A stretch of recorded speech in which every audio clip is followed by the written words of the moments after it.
Good afternoon to everyone. जैसा कि जान रहे हैं आप लोग कि इस वक्त मुझे व्यस्तता थोड़ा ज़्यादा है, तो इस वक्त वीडियो नहीं बन पा रहा है। तो और जो मेरे प्रिय छात्र हैं जो वीडियो को शेयर कर रहे हैं और जो सब्सक्राइब में मदद कर रहे हैं, तो वो अपने कार्य में लगे हुए हैं, उन सभी का धन्यवाद। और कल अनंत कुमार ने एक छात्र है, उसने कमेंट किया था, सर जलियांवाला बाग हत्याकांड को समझा दीजिए। तो मैं आज जलियांवाला बाग हत्याकांड पे ही आया हूँ। तो हम लोग समझते हैं कि जलियांवाला बाग हत्याकांड था क्या, तो लिख देते हैं जलियांवाला बाग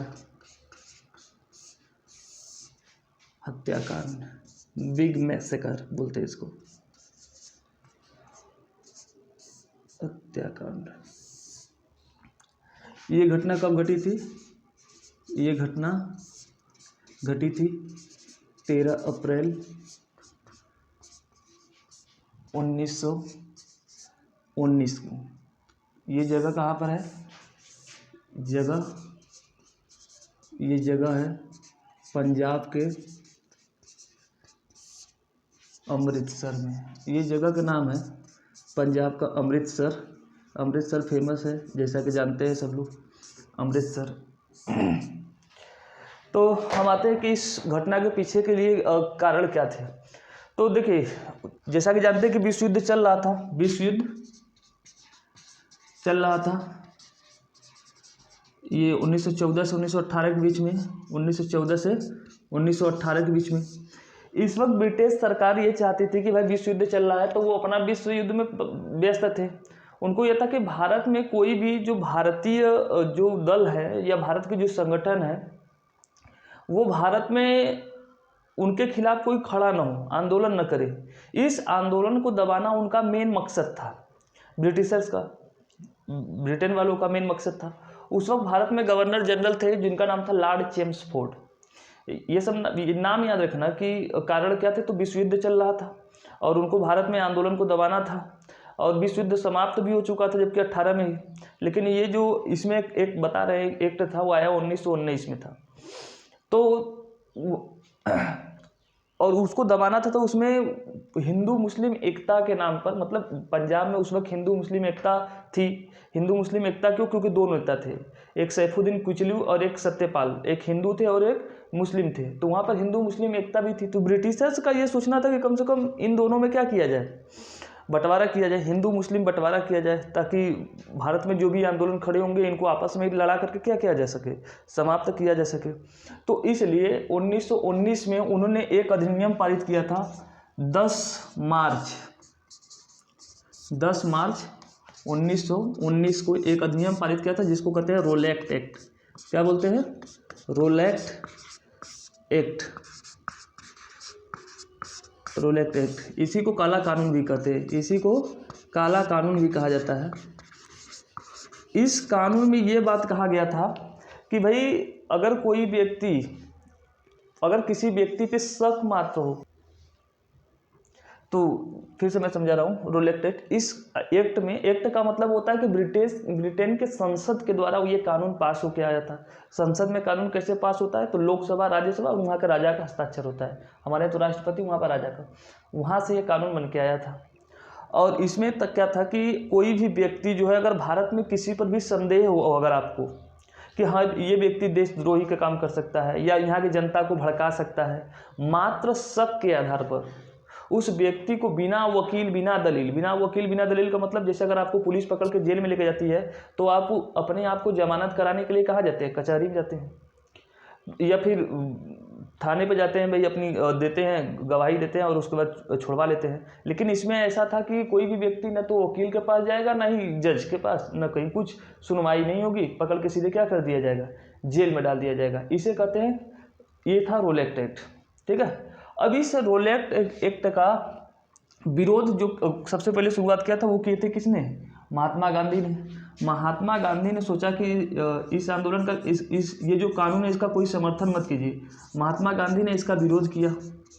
इस आंदोलन का भाई क्यों नहीं करना चाहिए, करना ही चाहिए ना। कोई ऐसा कानून जिसमें जनता के मौलिक अधिकारों को हनन किया जा रहा हो सीधे तौर पर कि उसे बोलने का अधिकार नहीं है, या कुछ 4 लोग आपस में मिलजुल के बैठ रहे हैं उनको आप गिरफ्तार कर लेंगे, तो क्यों इस कानून का समर्थन करना चाहिए? ऐसी समर्थन नहीं करना चाहिए। तो महात्मा गांधी ने भी क्या किया, इसका विरोध किया।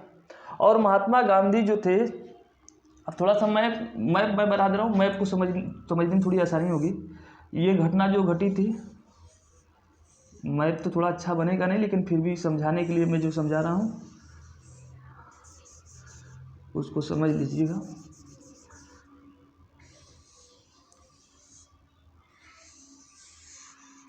इधर से मतलब है नहीं, इधर से। ये पहले जो पाकिस्तान है, पाकिस्तान ने ये पंजाब में, इधर का एरिया इसे पूरा आता था किसमें, पंजाब। ये गुजरात में पड़ता है, पंजाब में यहाँ पर पड़ता है अमृतसर। यहाँ पे क्या पड़ता है, अमृतसर पड़ता है, अमृतसर। तो और गुजरात पड़ता है यहाँ पर, मतलब गुजरात ये वाला एरिया पड़ता है। तो महात्मा गांधी यहाँ से चले थे इसका विरोध करने के लिए। कहाँ जा रहे थे, पंजाब में। सोचा कि पंजाब में चल के क्या करेंगे, इसका विरोध करेंगे, इस आंदोलन का। वहाँ की जनता को समझाएंगे इसकी, भाई देखिए ये मामला है इस अधिनियम में। यहाँ से महात्मा गांधी जी चले थे और हरियाणा में इनको क्या किया गया, जब पुलिस को पता चला, या जो वहाँ का जनरल डायर था उसने भी कहा कि भाई महात्मा गांधी को आने से यहाँ का क्या करिए, रोका जाए। अगर नहीं रोकेंगे तो फिर क्या होगा, आएंगे पंजाब में आंदोलन को बढ़ाएंगे और विवाद बढ़ेगी तो दंगे भड़क जाएंगे। दंगे भड़कने का मतलब है कि एक तो अभी ऑलरेडी हम लोग समस्या विश्व युद्ध से चल रहा था, उसमें समस्या से किसी तरीके से निपटे हैं, फिर यहाँ पर भी होगा, दंगा बढ़ जाएगा। मतलब पूरी तरीके से आंदोलन को दबाना था। ठीक है, तो फिर क्या किया गया,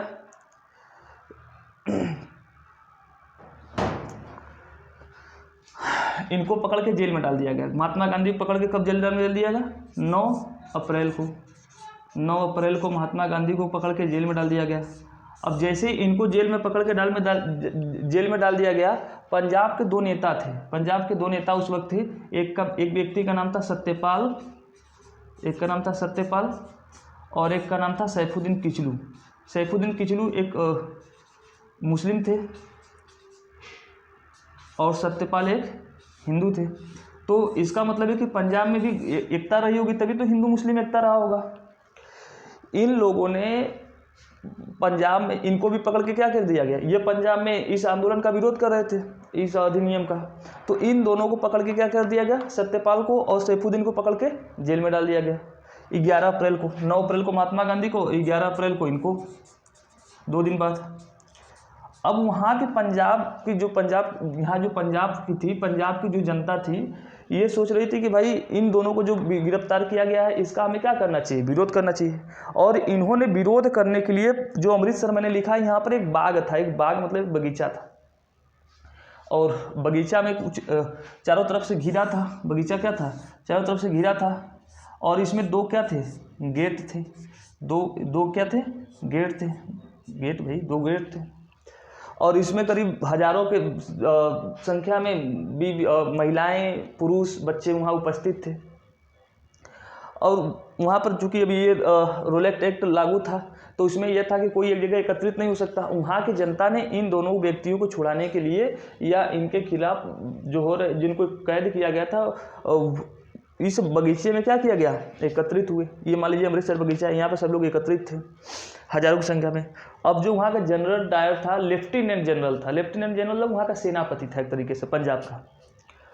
अब वो यहाँ पर आया, इन दोनों गेट पे क्या कर दिया उसने, भारी संख्या में सेना खड़ा कर दिया। और वहाँ पर उसने जो निहत्थे व्यक्ति, जो वहाँ पर भीड़ आई थी, तो वो निहत्थे थी, मतलब बिना हथियार के थी। और जनरल डायर ने वहाँ पर इतनी तरीके से बस 30 सेकंड के टाइम दिया, और उसके बाद शूट एंड साइड का ऑर्डर दे दिया। शूट एंड साइड का मतलब होता है कि फायर कर दिया गया। और उस फायर करने में करीब बहुत से लोग मारे गए, करीब 350 के आसपास व्यक्ति मारे गए, बहुत से घायल हो गए। एक बच्चा था उस वक्त का, एक बच्चा था 4 साल का, वो बचा था, तो बाद में BBC न्यूज़ पर उसने अपना इंटरव्यू दिया था। उस वक्त का था, 4 साल का था। तो उसके पिताजी छल दीवारी डाक रहे थे, मतलब गोली चल रही थी, तो उसके दादाजी अपने बच्चे को लेकर भाग रहे थे, और गोली चली। गोली चली तो दादाजी सोचे कि छल्लेबाजी डाक दिया, तो अपने डाक नहीं पाए। उन्होंने अपने बच्चे को क्या कर दिया, छल्लेबाजी से 10 फीट या 12 फीट शायद छल्लेबाजी थे, अपने बच्चे को ऊपर से फेंक दिया और उसके बच्चे का क्या हो गया, हाथ टूट गया था। फिर वो बाद में शायद दादाजी गोली खा कर भी शायद शहीद हो गए। तो बहुत लोग मारे गए थे। अब इनके मरने के बाद जब ये लोग मर गए तो अभी तक महात्मा गांधी जो अंग्रेजों के समर्थक थे, सैनिक भर्ती में महात्मा गांधी ने अंग्रेजों का साथ दिया था। सोचिए ना कितना अजीब इतिहास है कि पहले महात्मा गांधी इनके समर्थक थे, फिर महात्मा गांधी विरोधी हो गए। रविन्द्रनाथ टैगोर जिन्हें नाइटहुड की उपाधि ली तो अंग्रेजों के बहुत बड़े समर्थक थे, और फिर उसके बाद इस हत्याकांड के बाद रविन्द्रनाथ टैगोर ने नाइटहुड की उपाधि त्याग दी। तो कैसा समझ में नहीं आता कि ये लोग राजनीति करते थे या क्या करते थे। अभी तक इनको मतलब अंग्रेजों से लगाव था, महात्मा गांधी रहे हो चाहे रविन्द्रनाथ टैगोर रहे हो, फिर बाद में इनको नफरत क्यों हुआ। तो मामला बड़ा पेचीदा है। हो सकता है ये राजनीति कर रहे हो, लेकिन हम लोगों को चूँकि उस पर ध्यान नहीं देना, लेकिन डिटेल में वो भी समझाएंगे हम कि कौन कैसा था, क्या उन लोगों को क्या मकसद था, क्या उद्देश्य था, हम समझेंगे। अब इस हत्याकांड के बाद यहाँ के जांच करने के लिए, अच्छा ये जो जनरल डायर था, इस जनरल डायर ने गोली चलवाई थी, इसके लिए अंग्रेजों ने एक कमेटी बैठाई कि भाई ये जो हत्या हुआ ये क्या सही है या गलत है। तो एक हंटर आयोग गठित किया गया था, हंटर कमेटी। अंग्रेजों ने एक कमेटी गठित किया था जांच करने के लिए। जो हंटर ने ये काम किया है, हंटर ने जनरल डायर ने गोली चलवाई है, क्या ये काम सही है या गलत है, उसके लिए एक कमेटी गठित की थी। उस कमेटी का क्या नाम था, हंटर कमेटी। ये नाम याद रखना कि हंटर कमेटी किससे संबंधित है। तो हंटर कमेटी ने वो जो जनरल डायर की निंदा की और जनरल डायर को बताया कि इसने गलत में गोली चलवाया, और इसलिए इस कमेटी ने उस जनरल डायर को क्या किया गया, उसके पद से हटा दिया गया, नौकरी से उसको हटा दिया गया। लेकिन इसमें एक व्यक्ति को याद रखना कि एक व्यक्ति थे जिनका नाम था ऊधम सिंह। जनरल डायर यहाँ से रिटायर हो गए तो कहाँ चले गए, अपने लंदन चले गए, इंग्लैंड चले गए। लेकिन जो मैंने ऊधम सिंह का नाम लिया, ऊधम सिंह को अपने इस हत्या यानी सिखों की मौत का बदला लेना था। वो उस जनरल डायर को जाकर के जब यहाँ से इस हंटर कमेटी के आधार पर जब उनको नौकरी से हटा दिया गया, तो जाकर के इंग्लैंड में उनकी क्या किए थे, बाद में 1940 के समय में हत्या किए थे। फिर तो हंटर कमेटी के आधार पर यह कहा गया कि जो व्यक्ति यहाँ पर टोटल मरे थे कितने थे, लगभग 350 व्यक्ति थे। ये इनका कहना था, उस वक्त के सरकार जांच की थी तो उनका कहना था। लेकिन अब ये तो इनका था ना, ब्रिटेन की सरकार को द्वारा उन्होंने कमेटी गठित की थी। लेकिन जो भारत के कांग्रेस वाले थे, इनकी एक कमेटी गठित थी जिसका नाम था तहकीकात कमेटी। ये नाम याद रखना, तहकीकात कमेटी। जो लोग तैयारी करते होंगे बड़े लेवल की, उनके लिए बहुत ज़रूरी है तहकीकात कमेटी, या वनडे एग्जाम के लिए भी है, उनके लिए भी बहुत जरूरी है। पूछता है तहकीकात कमेटी किससे संबंधित है, हंटर कमेटी। तो तहकीकात कमेटी में कुल 5 सदस्य थे। इसी में थे एक महात्मा गांधी थे, इसी में एक मोतीलाल नेहरू थे, पंडित जवाहरलाल नेहरू के बाबूजी भाई मोतीलाल नेहरू थे। इसी में एस जयकरण नाम आता है। अच्छा इधर नहीं दिखाई दे रहा है तो चलिए हम इधर लिख देते हैं। ये नाम याद रखना, एक तो महात्मा गांधी, मोतीलाल नेहरू, एक एस जयकरण थे, क्योंकि ये भी पूछा है कई बार ना कि निम्नलिखित में से कौन कौन व्यक्ति थे जो इस जलियांवाला हत्याकांड में सम्मिलित थे, मतलब तहकीकात कमेटी में थे। तो एस जयकरण थे, महात्मा गांधी, मोतीलाल नेहरू, एस जयकरण, और 2 व्यक्ति हैं उनका नाम अभी बता रहे हैं। तो एक व्यक्ति थे जिनका नाम था बदरुद्दीन तैयब जी, तो मैं बस तैयब जी लिख रहा हूँ, तैयब जी। और एक थे सी आर दास। तो सी आर वाला मत याद रख लेना, सी आर ये चितरंजन दास है, चितरंजन दास। बाद में मोतीलाल नेहरू और सी आर दास ने एक अलग पार्टी करी। ये बहुत बड़े पार्टी के लालची आदमी थे, मोतीलाल नेहरू और सी आर दास, ये बहुत बड़े पार्टी के लालची आदमी थे। जब हम लोग पढ़ेंगे तो समझाएंगे कि क्यों लालची आदमी थे। ये तो झूठे ही देशभक्त बने रहते थे ये लोग, एक्चुअली ये सत्ता के भुक्तभोगी आदमी थे। तो और इस तहकीकात कमेटी ने जब गठित की थी तो इसने अपनी तरफ से जांच किया, तो इसने बताया था लगभग 1300 व्यक्ति क्या हो गए थे इस हत्याकांड में सम्मिलित थे। कुल कितने व्यक्ति, 1300 के आसपास व्यक्ति इसमें कुल सम्मिलित थे। तो इस तरीके से जलियांवाला बाग हत्याकांड पूरी तरीके से समाप्त हुआ। और जब जनरल डायर को यहाँ से रिटायर करके भेजा गया था लंदन में, तो लंदन में जाने के बाद उसे क्या किया जा रहा था, बहुत तरह के उपहार और पुरस्कार दिए जा रहे थे कि भाई काम बहुत अच्छा है। काम अच्छा क्यों है? अच्छा, एक चीज़ और याद रखना कि जब जलियांवाला बाग हत्याकांड हुआ ना, तो उसके बाद मार्शल लॉ लागू कर दिया गया था पंजाब में। मार्शल लॉ क्या होता है? मार्शल लॉ का मतलब, फिर अगर नहीं समझ में आएगा, मार्शल लॉ का मतलब होता है कि सेना को बहुत अधिक पावर दे दी गई कि आम जनता के ऊपर क्या कर सके, मतलब एक जगह एकत्रित ना हो, कहीं पर भी जाए, जहाँ पर चाहे सेना किसी पर भी क्या कर सकता है, जुल्म ढा सकता था। मतलब बहुत अत्याचार किए जाते थे, जो इसके बाद जो मार्शल लॉ लागू किया गया था। तो और वर्तमान में क्या हमारे यहाँ सरकार ऐसी करती है? तो हमारे यहाँ वर्तमान में भी बहुत से ऐसे लॉ है जो कि अभी भी अधिकारों का हनन कर रही है। जैसे हाल ही में लक्षद्वीप में 4 अधिनियम पारित किए गए, तो उसमें एक अधिनियम था, उसमें एक अधिनियम ऐसा है कि कोई किसी भी व्यक्ति को चाहे जब क्या किया जा सकता है, गिरफ्तार। अभी लक्षद्वीप में उसका विरोध चल रहा था, लेकिन चूंकि अब इंडिया के मुख्य भूमि से थोड़ा दूर है, तो अभी भारतीयों को पता नहीं कि अभी वर्तमान की सरकार क्या कर रही है। वर्तमान की सरकार हमारे देश के, हमारे ही लक्षद्वीप पर अत्याचार ढा रही थी।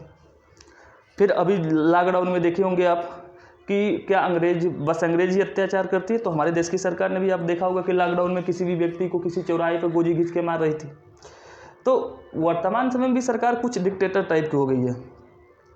तो हम लोग वर्तमान समय में कौन कौन से ऐसे अधिनियम है, जब हम उसके बारे में पढ़ेंगे तो फिर उसके बाद समझाएंगे, जब पॉलिटिक्स से समझाएंगे तो। फिलहाल तो आज इतना ही अमृतसर हत्याकांड के बारे में। वीडियो को लाइक और सब्सक्राइब करवाते रहिए भाई, क्योंकि इस वक्त तो मैं व्यस्तता, कम से कम 3 या 4 दिन तक वीडियो नहीं बन पाएगा। जो मेरे करीबी है वो तो जानते हैं कि इस वक्त मेरे ऊपर क्या प्रॉब्लम है। तो बातों को समझिए और फिर इसको, तब तक के लिए धन्यवाद, बाय।